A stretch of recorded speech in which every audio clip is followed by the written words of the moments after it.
आज का टॉपिक है 12th का। तो एवोल्यूशन टॉपिक हम कंटिन्यू करने जा रहे हैं। तो एवोल्यूशन टॉपिक में आज का जो हमारा क्लास है वो है मॉडर्न थ्योरी और operon Haldane theory regarding origin of life. एक ही टॉपिक के दो नाम हैं। इसको हम कह सकते हैं मॉडर्न थ्योरी भी। अगर आपको पूछा जाएगा what is the modern theory regarding origin of life, या आपसे पूछा जाएगा डिस्कस या give the operon Haldane theory of origin of life, तो दोनों का एक ही आंसर है। तो ओरिजिन ऑफ लाइफ के बारे में मैंने ऑलरेडी आपको दो चार थीसिस बता दी थी कि पहले कुछ साइंटिस्ट ने बोला, जैसे सोरस है वो क्रिश्चियन एक फादर था, तो उसने कहा था कि एक सुपर नेचुरल पावर है तो जिसने ये सारी कायनात, ये सारा यूनिवर्स या हमारे जो ये हमारा प्लेनेट है या हमारी जो लाइफ है ये उसी ने क्रिएट की है। तो कुछ साइंटिस्ट ने बोला कि नहीं जी, लाइफ ऑलरेडी यहाँ पे थी और ये हमेशा रहेगी, बस ये सिर्फ अपनी फॉर्म्स चेंज करेगी। तो कुछ साइंटिस्ट ने बोला कि नहीं, ड्रॉट्स आते हैं, कैटस्ट्रॉफ्स आते हैं, तो लाइफ जो होती है यहाँ पे ये बिल्कुल डिस्ट्रॉय होती है, फिर ऑर्गेनिक मॉलिक्यूल से दोबारा नई लाइफ जन्म लेती है। तो आज जो है हमारा टॉपिक इसी ओरिजिन ऑफ लाइफ के बारे में है। तो ये है कि ओपेरन और हेल्डेन एक्चुअली ये दो बायोलॉजिस्ट्स थे, दो साइंटिस्ट्स थे। तो इन्होंने एक थ्योरी पुट फॉरवर्ड की regarding the origin of life. तो इस थ्योरी को कहते हैं कि ये मॉडर्न थ्योरी भी है, यानी कि नए ज़माने की ये मोस्टली एक्सेप्टेबल थ्योरी है at international level regarding the origin of life. तो इसमें जो ओपेरन है वो एक रशियन बायोलॉजिस्ट है, रशियन साइंटिस्ट है, और हेल्डेन है एक इंग्लैंड का। तो इन्होंने कुछ 1920 के आसपास एक थ्योरी बना दी। तो इस थ्योरी को फिर साइंस में नाम रखा गया modern theory of origin of life या Oparin Haldane theory of origin of life. तो आज आपको इसमें यही पढ़ना है कि इन्होंने क्या कहा अपनी थ्योरी में। तो सिंपली ओपेरन और हेल्डेन ने अपनी थ्योरी में यही कहा कि जो लाइफ है यहाँ पे इस प्लेनेट पे, ये लाइफ कहाँ से आई।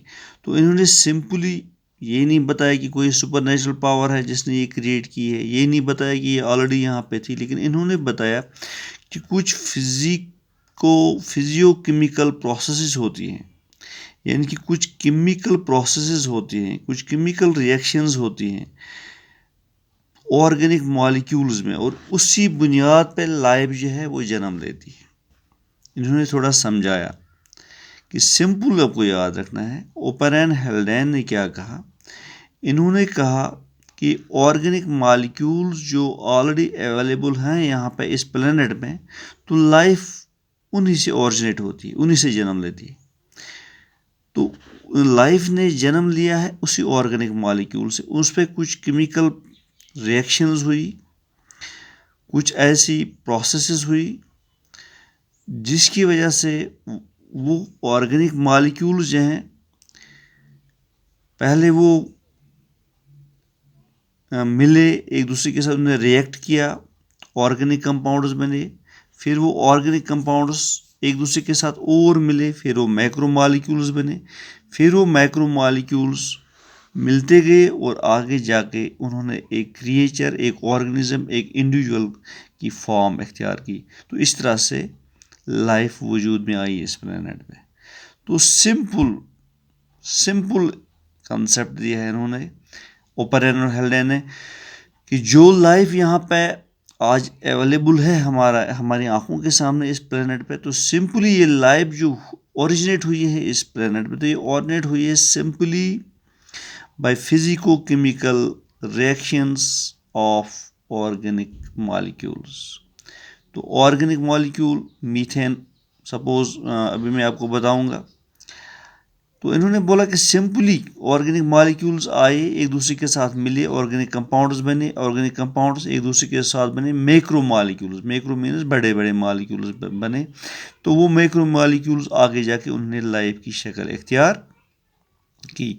तो इसको कहते हैं कि ये केमिकल इवोल्यूशन ऑफ लाइफ है, यानी कि लाइफ जो है ये इवॉल्व हो गई केमिकली ऑर्गेनिक मॉलिक्यूल से। लेकिन कब?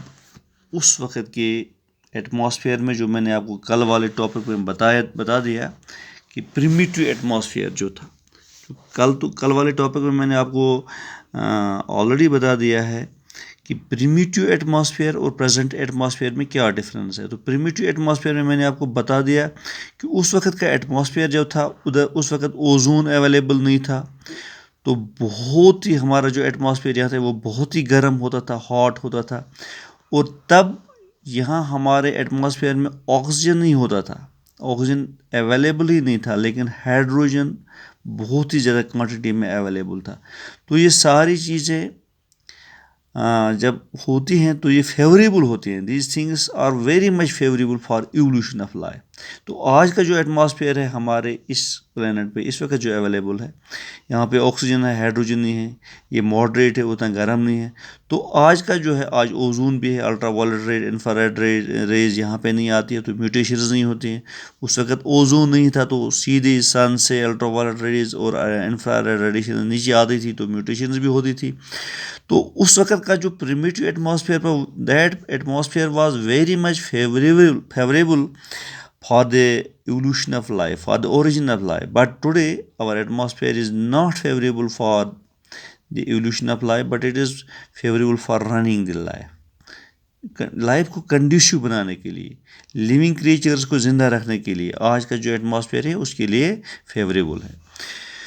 तो ओपेरेन और हेल्डेन की जो थ्योरी है ये बहुत ही एक्सेप्टेबल है एट इंटरनेशनल लेवल। तो इसी थ्योरी को कहते हैं मॉडर्न थ्योरी। अगर आपसे पूछा जाएगा कल, discuss the modern theory of origin of life और Oparin Haldane theory of origin of life, तो ये इन दो साइंटिस्टों ने 1920 के आसपास अपनी एक थ्योरी दी जिसमें उन्होंने सिंपली कहा कि लाइफ जो है ये ओरिजिनेट होती है ऑर्गेनिक मॉलिक्यूल से। तो थोड़ा बहुत मैं आपको आगे बताऊँ। सपोज आपको ऑलरेडी पता है कि नाइट्रोजन बेसिस होते हैं प्यूरिन्स एंड पैरामिडीन्स।